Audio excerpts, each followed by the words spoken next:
I need to be stopped.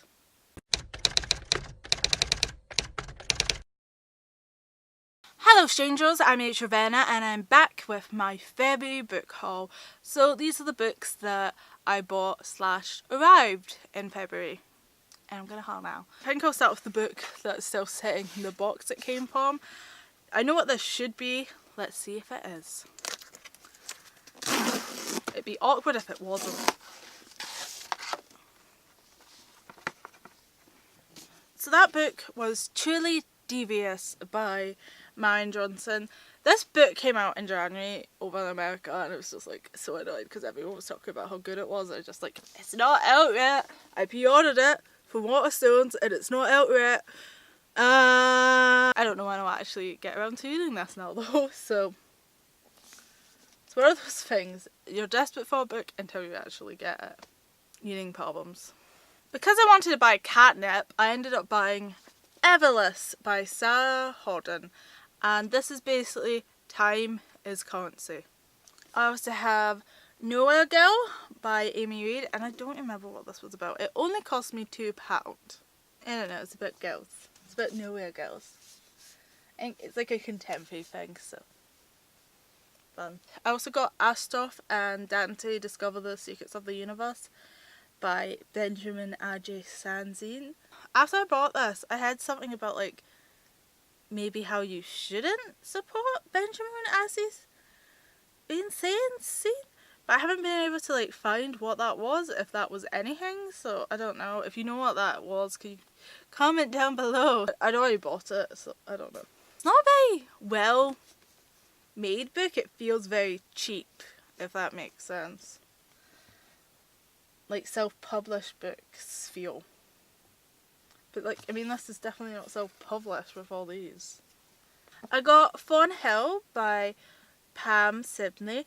This is nominated for Waterstones Children's Book Award thingy that they do, which was the main reason I bought it.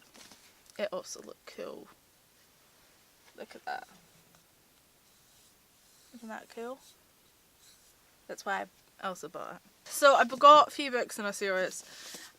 Every Heart a Doorway by Seanan McGuire. Beneath a Sugar Sky. This might actually be the third one.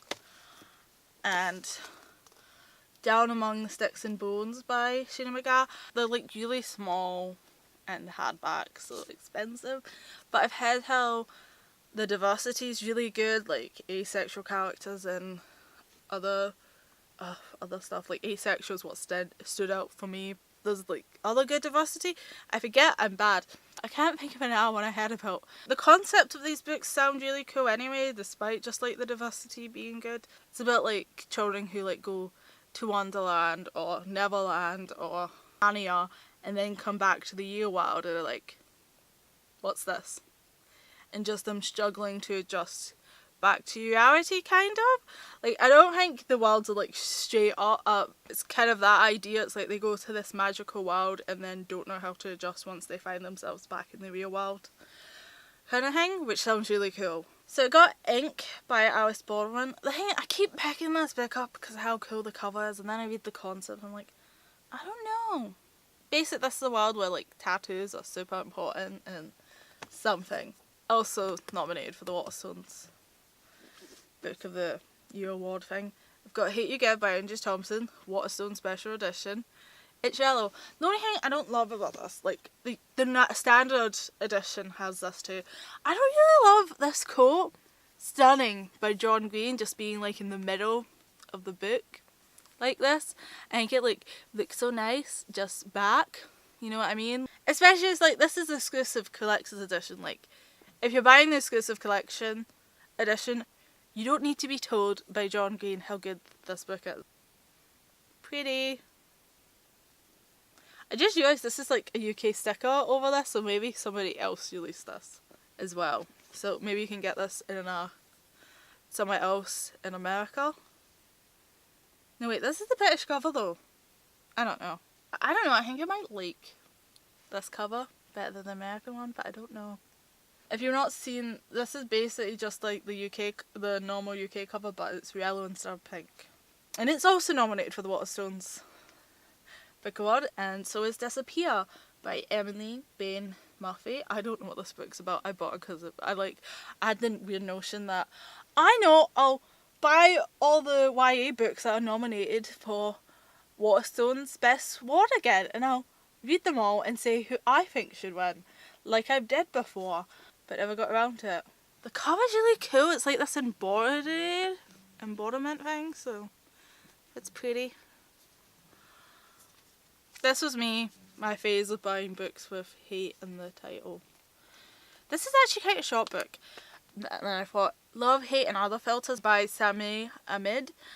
I had the opportunity to request this and probably would have got it from McGuire, but I was not sure about this book. A lot of people talked about how good it was, but I was worried it was just like meant to be the Muslim version of The Hate You Give.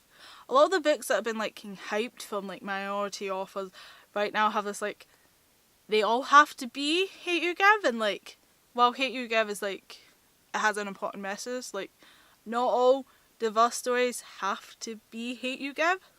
So I was worried, especially with this having hate in the title, and like I keep hearing contradictory things about what type of like I've heard that she likes taking photos and not that she wants to go to film school. I'm like, I don't know.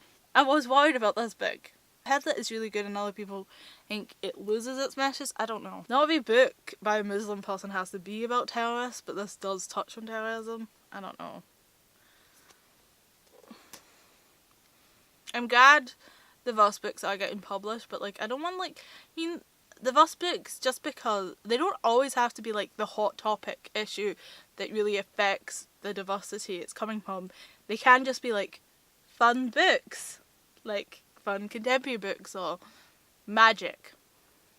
What I really want to see is an autistic character fighting evil wizards. I also have Banquets by Craig Thompson. I was buying books, so I bought this. It's massive. This is like one story, like in one volume, I think, so like that's a lot of work. So these are the books I bought in February. Yes, thankfully not as big as a haul as January. This is quite reasonable if I hadn't like bought tons of books in January. Such a stupid amount. So like I'm kind of like on a book ban now, but like a necessary one, like, you know, I mean, I can't justify spending that much money on books right now, so really dumb of me. So I will see where else next time, where I'll be talking about books instead of just showing them. Farewell. Open. Oops, sorry Layla, I'm sorry. Oh dear. Sorry baby. This doesn't look any better.